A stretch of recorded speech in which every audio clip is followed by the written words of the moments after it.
Okay, folks. All right, how we doing? So this, I think, will probably be the last lecture I record on this week 10. I think we can do this in one lecture. So again, in a previous semester, I would have spent a lot more time on equilibrium, but it is what it is. C'est la vie. So I just want to talk about some of the more interesting aspects of equilibrium that maybe you haven't talked about in your other classes. Okay, so so you can see here. I'm going to start by talking about the Gibbs energy minimum, but first let's just go back to basics with equilibrium. So suppose we have A in equilibrium with B. Okay, so we know from our Gen Chem days that I can write the equilibrium constant as of this thing as the concentration of B over the concentration of A, right, for this simple reaction. But how do I get that? Where does that come from? Okay. Well, I'm going to introduce a new quantity called extent of reaction. And this crazy little letter that you see right here, can I even make it? Yeah, whatever this thing is.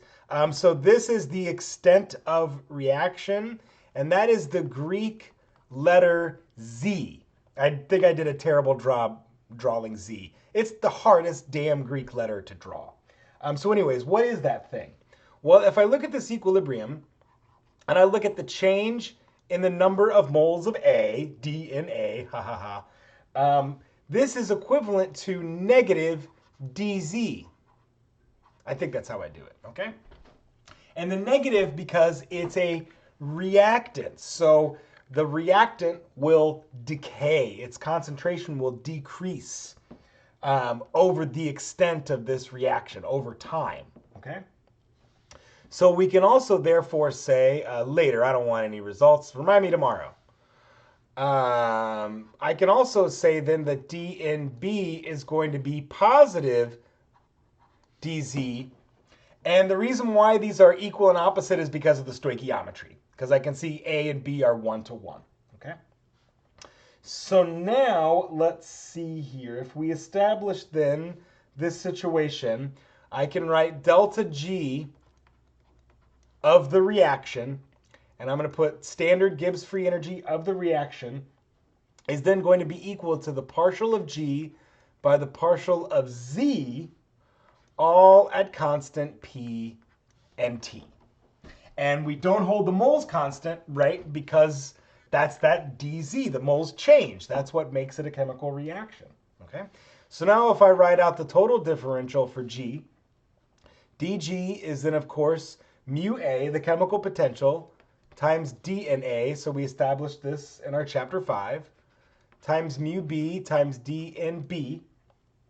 And substituting this new parameter, this Z, extent of reaction, we know that's going to be negative mu A times dz, so the negative sign got absorbed there, plus mu B times dz, okay?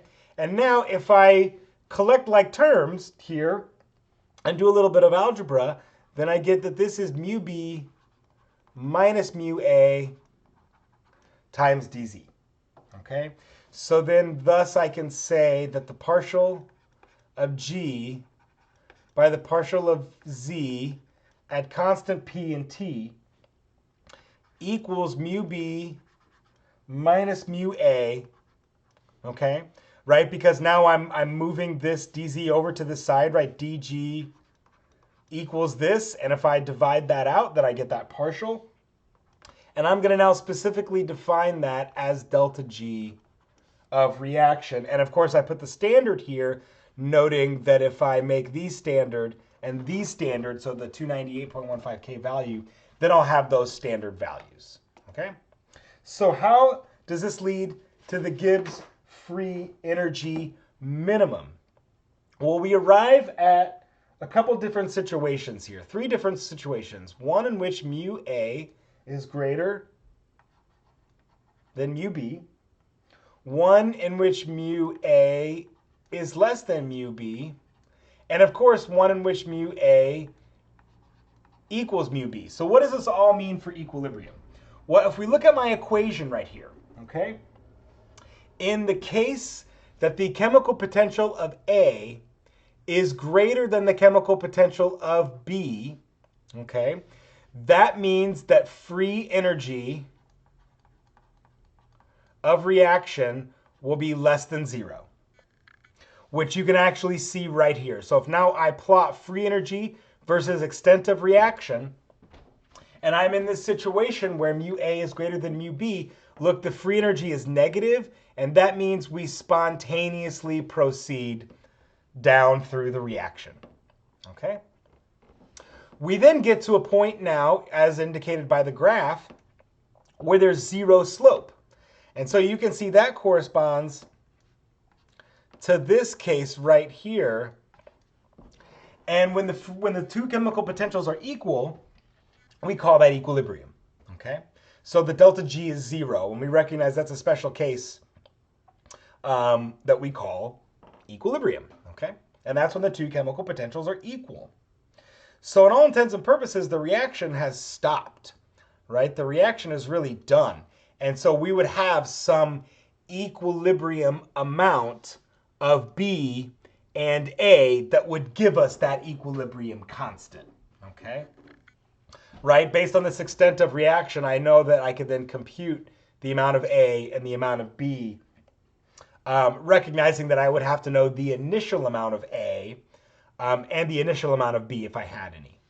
And of course, when we have mu A is less than mu B, then that quantity will be greater than 0, which as you can see is right here, which means the reaction will not spontaneously proceed any further.